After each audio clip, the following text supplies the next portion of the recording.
नमस्कार सगळ्यांना. उमेद MPSC मध्ये आपलं सगळ्यांचं स्वागत आहे.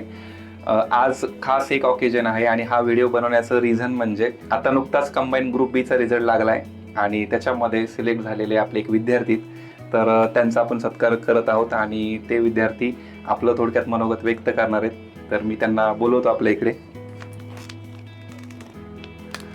खूप अभिनंदन Amol sir. Thank you sir. Amol sir आपल्या उमेद सोबत गेली जवळपास 2-3 वर्ष जोडलेले आहेत.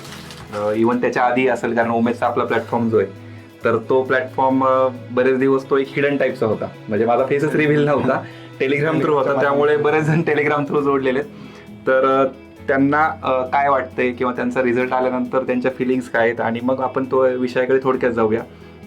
आता सध्या आपलं कंबाईन ग्रुप सीची एक्झाम चालू आहे, म्हणजे त्याचं प्रिपरेशन चालू आहे, तर त्या विद्यार्थ्यांनाही त्याचा फायदा होईल. ग्रुप बीची मेन्स पण आहे आणि मग त्याचाही फायदा होईल.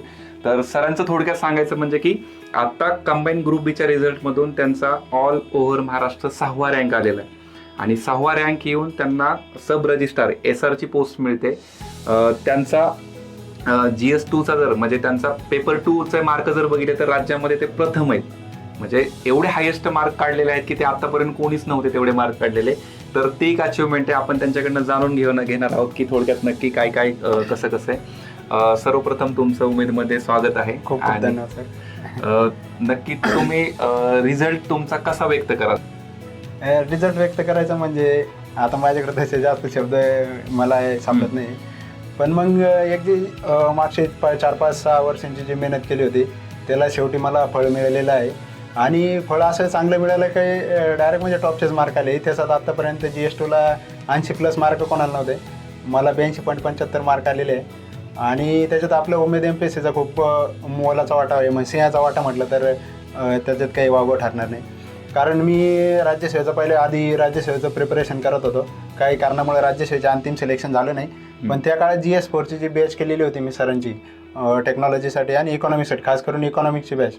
तर इकॉनॉमिक्सच्या बॅचला मला म्हणजे आत्ताच्या इकॉनॉमिक्सच्या पेपरला त्या अभ्यासावर माझे इकॉनॉमिक्सचे 10 आउट ऑफ 10 प्रश्न बरोबर आलेले आहे.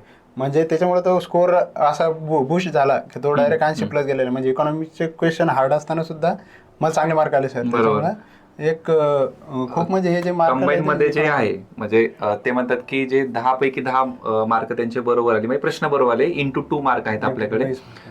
त्यांनी आपली GS4ची बॅच केली होती. GS4 जुन्या पॅटर्नचा राज्यसेवेचा आणि तो ऍज इट इज सिलेबस कंबाईनला आहे, पण कंबाईनला मार्काचं वेटेज कमी, पण त्यांचा तेव्हा केलेला अभ्यास, त्याच्यावरचे रिव्हिजन्स आणि 10 पैकी 10 खूप रेअर मध्ये केवळ कुणाचे बरोबरच येत नाही, पण 10 आउट ऑफ त्यांचे प्रश्न बरोबर, तर ही खूप मोठी गोष्ट आहे. त्यामुळे म्हणजे आम्हाला खूप समाधान आहे ऍक्च्युअली की आपण शिकवलेलं तुम्हाला जमलंय ते. आणि ते नोट्स जे बनवलेले ना आपण नंतर जे आपले जे प्रिंटेड नोट्स आले त्या नोट्स खूप आम्हाला ते म्हणजे रिव्हिजन त्याच्यातून केलं ना. बाकी आपण एकदा देशले सणाचं पुस्तक वाचलं वगैरे त्याच्यानंतर परत ते पुस्तक आपल्याला वाचायची गरज नाही, ते तेवढा वेळ पण आपल्याला मिळत नाही. त्याच्यामुळे आपल्या नोट्समधून ते एकदम लवकर होत आहे. आणि सरांचं लेक्चर केल्यानंतर जे समजून सांगतं सर, त्याच्यानंतर ते नोट्स एवढं फास्ट समजतात की परत आपल्याला ते जास्त इकॉनॉमिक्सला जास्त वेळ द्यायची गरज पडत नाही. जसं की आपण इकॉनॉमिक्सला अवघड म्हणतो बा, पण तसं नाही. ॲक्च्युली जर व्यवस्थित समजून इकॉनॉमिक्स केलं तर चांगलं येत होतं. आणि टेक्नॉलॉजीला पण सरांचे काही प्रमाणात मी ती त्या काळात टेक्नॉलॉजी पण बॅच केलेली होती.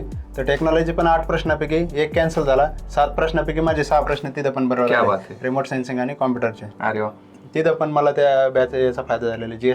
GS4 मध्येच टेक्नॉलॉजी आपलं सिलेबस आपलं होतं तिथे. येस.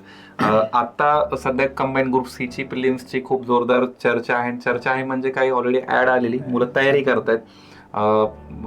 मला वाटतं की 24 ऑक्टोबरला एक्झाम आहे प्रिलिम्सची, 25 ऑक्टोबर. तर ती एक्झाम जी आहे तर ती आता तलाठी भरती म्हणून ओळखली जाते. ऍक्च्युली तलाठी सरळ सेवेत व्हायची आणि तलाठी MPSCकडे वर्ग झाली ग्रुप सी मध्ये.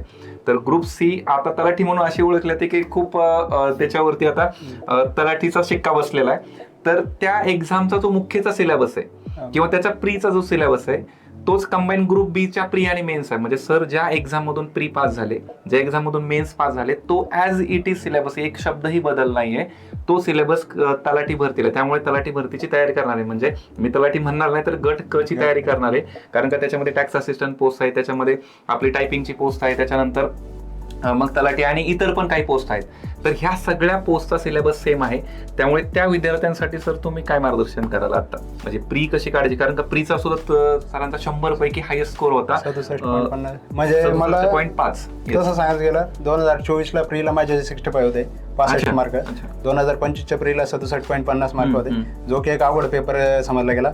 आणि आता 2026च्या प्रीला 68 मार्क्स आहेत, 68 मार्क आहेत. म्हणजे ते ती लेवल हे झालेली आहे, ती लेवल अचीव्ह केलेली आहे. म्हणजे एक्झाम एक तर महत्वाचा पॉईंट काय की 60 मिनिटामध्ये 100 प्रश्न.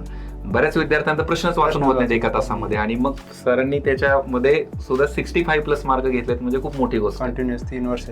हो हो हो. तर आता येणार एक्झाम साठी काय आपल्याला मी आता सध्या ग्रुप सीच्या जर बाबतीत आपण विचार केला, ती तलाठी भरती नाही सर, ऍक्च्युअली ती ग्रुप सीचीच परीक्षा आहे. त्याला तलाठी भरती म्हणून मार्केटमध्ये जे सांगितलं जाते ते ऍक्च्युअली तलाठी भरती नाही.